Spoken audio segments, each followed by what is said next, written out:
damai sejahtera dari Allah Bapa yang melampaui segala akal budi manusia, itulah yang memelihara hati dan pikiranmu di dalam nama Yesus Kristus Tuhan kita.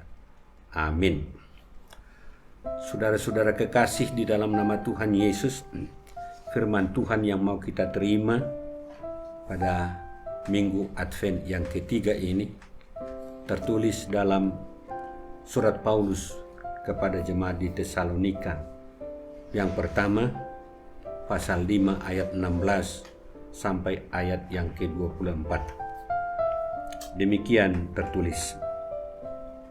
Bersukacitalah senantiasa, tetaplah berdoa, mengucap syukurlah dalam segala hal, sebab itulah yang dikehendaki Allah di dalam Kristus Yesus bagi kamu. Janganlah padamkan roh, dan janganlah anggap rendah nubuatan-nubuatan. Ujilah segala sesuatu dan peganglah yang baik.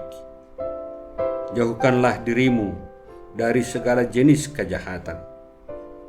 Semoga Allah damai sejahtera menguduskan kamu seluruhnya, dan semoga roh, jiwa, dan tubuhmu terpelihara sempurna dengan tak bercacat pada kedatangan Yesus Kristus Tuhan kita.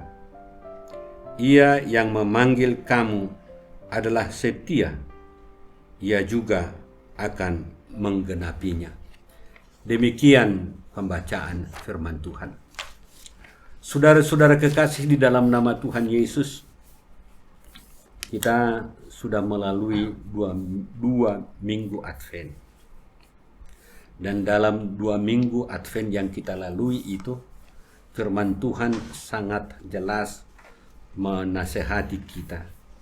Kalau kita ingat pada minggu Advent yang pertama, bahwa firman Tuhan di sana memaparkan kepada kita bahwa kedatangan Tuhan yang kedua kalinya itu telah dinubuatkan jauh-jauh sebelumnya.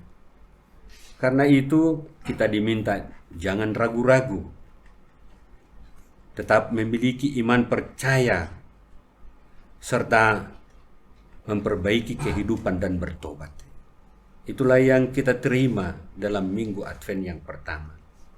Dalam minggu Advent yang kedua, firman Tuhan juga menasehati kita supaya ada pegangan kita dalam menanti kedatangan Tuhan itu.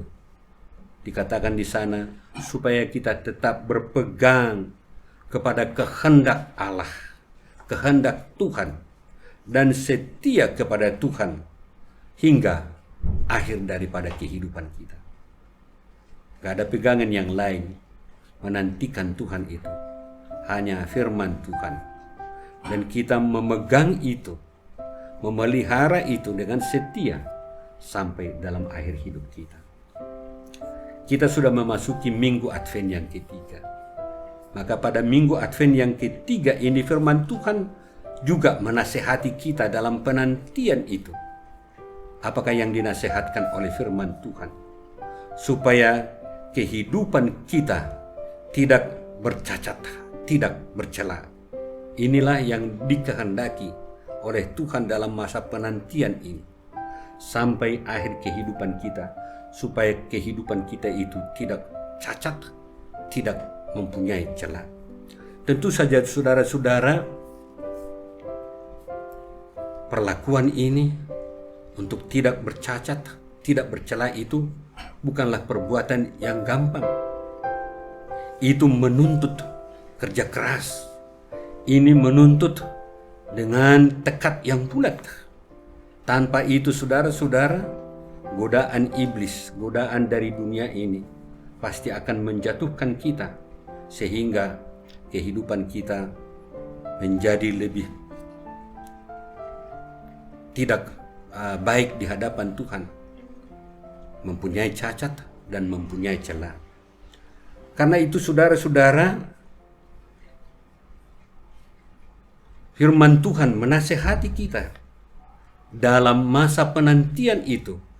Apakah yang harus kita perbuat supaya hidup kita ini tetap bersih, tetap baik di hadapan Tuhan, tak bercacat di hadapan Tuhan, tak bercela, maka firman Tuhan yang menolong kita agar kehidupan kita itu menjadi sesuatu yang baik di hadapan Tuhan. Maka firman Tuhan menasihati kita dengan beberapa hal. Yang pertama, firman Tuhan menasihati kita supaya kita bersuka cita senantiasa. Inilah yang disampaikan oleh firman Tuhan. Kalau kita tidak bersuka cita dalam kehidupan ini, maka iblis sangat gampang menggoda kita, menjatuhkan kita, mencela kehidupan kita, dan membuat kehidupan kita semakin tidak baik di hadapan Tuhan. Kalau dikatakan hidup kita tetap bersukacita senantiasa, bahwa sukacita itu adalah pemberian Tuhan. Bahkan Paulus mengatakan bahwa sukacita itu adalah bahagian dari kerajaan Allah. Sukacita itu adalah yang dianugerahkan Tuhan, yang diberikan Tuhan kepada manusia agar mampu menghadapi kenyataan hidup ini. Tanpa sukacita, tanpa semangat, karena di dalam sukacita ada semangat. Tanpa itu, kita tidak akan mampu untuk berbuat yang terbaik, bahkan akan menjerumuskan kita ke dalam perbuatan yang tidak baik. Sukacita itu menumbuhkan semangat baru, menumbuhkan rasa percaya diri yang kuat. Karena itu saudara-saudara, sukacita itu akan menjauhkan kita dari sikap pesimis, tetapi mengembangkan sikap yang optimis, yang punya pengharapan kepada masa depan. Karena itu Paulus mengatakan dan menasehatkan kita supaya kita tetap bersukacita dalam kehidupan ini, seperti nasihatnya kepada jemaat di Filipi. Dia katakan, bersukacitalah senantiasa di dalam Tuhan. Sekali lagi kukatakan, bersukacitalah. Karena itu sukacita bukan dilakukan hanya sementara atau temporer, tetapi bersukacita itu dilakukan terus menerus di sepanjang kehidupan kita. Karena saya katakan tadi, di dalam sukacita itu ada semangat, ada kekuatan baru. Karena itu saudara-saudara, sukacita bukanlah ditentukan oleh apa yang kita terima. Bukan juga sukacita itu ditentukan apa yang kita hadapi. Tetapi sukacita itu adalah pekerjaan Roh Kudus di dalam hati kita. Dan itu yang menggerakkan kita untuk mampu menghadapi kenyataan kehidupan ini. Itu yang pertama. Paulus mengatakan, bersukacitalah senantiasa agar hidupmu tak bercacat di hadapan Tuhan, tak bercela di hadapan Tuhan. Dan yang kedua, dinasihatkan oleh Paulus dalam masa penantian ini, supaya kita tetap berdoa. Doa adalah pemberian Tuhan sebagai alat komunikasi kita dengan Dia. Salah satu pengajaran dan nasihat Tuhan Yesus kepada orang-orang yang mengikuti Dia adalah untuk berdoa. Dikatakan kepada orang percaya, mintalah, maka kamu akan diberikan. Carilah, maka kamu akan mendapatkan. Ketoklah, maka pintu akan dibukakan bagimu. Lihat itu. Inilah ajaran Tuhan Yesus kepada murid-muridnya dan kepada kita pada saat ini. Berdoa itu menunjukkan hubungan yang dekat dengan Tuhan. Karena itu berdoa adalah perbuatan yang terus-menerus. Bahkan dikatakan bahwa doa itu adalah napas daripada kehidupan kita. Orang tidak berdoa berarti dia seolah-olah tidak punya napas lagi. Karena itu Berdoa, saya katakan tadi, adalah perbuatan yang terus-menerus dilakukan. Hal inilah yang kita teladani dari kehidupan Tuhan Yesus di sepanjang pelayanannya semasa hidupnya di dunia ini. Dia berdoa, memohon pertolongan dan kekuatan daripada Allah Bapa di surga. Dia berdoa bukan untuk mewujudkan keinginannya, tetapi supaya kehendak Tuhan yang jadi dan yang nyata di dalam semua pelayanannya. Itulah yang dia katakan di dalam doanya pada saat akhir-akhir pelayanannya. Dia katakan, "Ya Bapakku, jikalau sekiranya mungkin, biarkanlah cawan ini lalu daripadaku.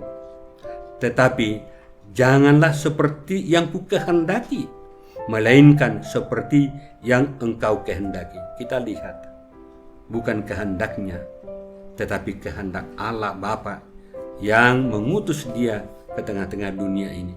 Kiranya seperti itulah kita untuk berdoa kalau dinasihatkan pada Minggu Advent yang ketiga ini. Tetap berdoa bukan dalam rangka mau mewujudkan kehendak kita, tetapi biarlah kehendak Tuhan yang jadi bagi kita. Kalau kita berdoa, saudara-saudara, ini akan menjauhkan kita juga dari perbuatan-perbuatan yang tercela, perbuatan-perbuatan yang cacat, dan membuat orang menjadi sengsara dalam kehidupan kita. Itu yang kedua. Dan yang ketiga, saudara-saudara, bahwa dinasihatkan dalam masa penantian ini adalah mengucap syukur dalam segala hal. Ada penekanan di sana, saudara-saudara, mengucap syukur dalam segala hal. Mengucap syukur adalah respon kita terhadap perbuatan Tuhan dalam hidup kita, atas pemeliharaannya, atas pemberiannya segala yang kita butuhkan. Mengucap syukur, saudara-saudara, sering dilakukan orang karena dia memperoleh keuntungan, karena dia memperoleh keberhasilan, karena dia menerima berkat yang berkelimpahan. Tetapi kita dituntut juga, saudara-saudara, bahwa mengucap syukur itu dalam segala hal. Tentu saja dalam keadaan penuh tantangan. Kalau sakit, kalau ada penderitaan, kalau ada kesusahan, kalau ada kegagalan, kita juga diminta di sana untuk bersukacita dan mengucap syukur. Ini, saudara-saudara, bukanlah pekerjaan yang gampang, pekerjaan yang mudah. Tapi ini adalah menuntut supaya kita lakukan itu, supaya kita perbuat itu. Jangan hanya karena sesuatu yang membuat kita bersukacita, maka kita mengucap syukur kepada Tuhan. Tetapi apapun yang terjadi, itu yang dikatakan dalam segala hal. Nah, dan inilah yang diinginkan oleh Tuhan dari kehidupan kita. Saudara-saudara, kita lihat mengucap syukur karena mendapat keberhasilan, mendapat keuntungan, mendapat kegembiraan, mendapat kesehatan. Itu adalah hal yang biasa. Orang yang tidak percaya kepada Tuhan Yesus juga melakukan itu. Tetapi keistimewaan kita, saudara-saudara, kalau dikatakan dalam segala hal, berarti kita harus mampu mengucap syukur apapun yang terjadi, kesulitan, tantangan, dan segala penderitaan-penderitaan yang kita hadapi. Di sana kita dituntut untuk bersyukur. Inilah kelebihan kita, inilah keistimewaan kita dari orang-orang yang tidak percaya kepada Tuhan Yesus. Dan inilah sebagai persiapan kita untuk menanti kedatangan Tuhan dan membuat kita tidak cacat dan tidak bercela di dalam kehidupan ini.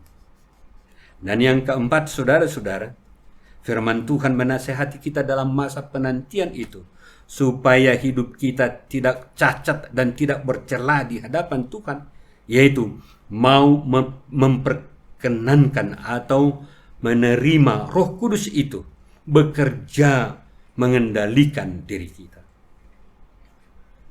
Dengan memperkenankan Roh Kudus bekerja di dalam diri kita, maka pasti kita akan memahami apa kehendak Tuhan, apa firman Tuhan yang menasehati kita untuk berbuat yang terbaik dalam kehidupan ini.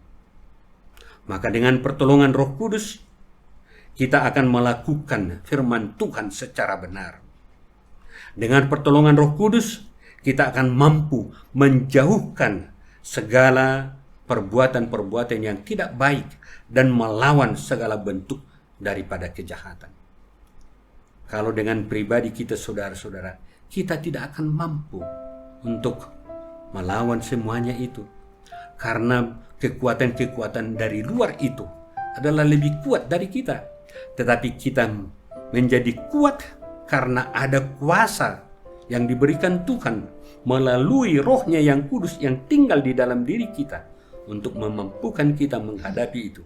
Karena itu, dalam masa penantian ini, supaya kehidupan kita tidak cacat dan tidak bercela, maka kita harus juga memperkenankan Roh Kudus itu bekerja di dalam kehidupan kita. Sekarang kita lihat apa yang kita terima. Jika kita melakukan yang 4 hal itu, kita bersukacita senantiasa, kita tetap berdoa, kita tetap mengucap syukur dalam segala hal, dan kita memperkenankan Roh Kudus bekerja di dalam hati kita. Maka kita lihat, saudara-saudara, sesuai dengan topik minggu hari ini, hidup yang tak bercacat dan bercela di hadapan Tuhan dalam masa penantian ini, inilah yang kita terima. Karena apa, saudara-saudara? Karena firman Tuhan hari ini mengatakan bahwa Allah menguduskan kita, Allah memelihara roh kita, memelihara jiwa kita, dan memelihara tubuh kita. Hanya dengan demikian, saudara-saudara, menjauhkan kita dari segala perbuatan yang tidak baik dalam masa penantian Tuhan, masa penantian kedatangan Tuhan yang kedua kalinya.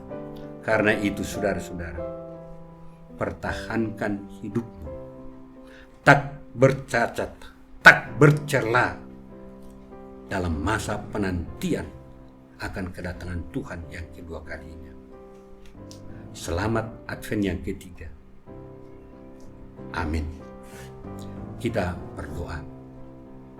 Terima kasih Tuhan atas firman-Mu yang sudah menasehati kami, karena di sepanjang kehidupan kami banyak godaan yang mau menjatuhkan kami, membuat hidup kami cacat, membuat hidup kami menjadi bercela di hadapan Tuhan. Karena itu Tuhan, terima kasih atas firman-Mu. Biarlah kami terus melakukan itu. Biarlah kami mempertahankan itu, supaya kami menjadi orang yang bersih pada kedatangan Tuhan yang kedua kalinya itu. Terima kasih Tuhan, kuatkan kami untuk melakukannya. Dalam nama Yesus kami berdoa. Amin.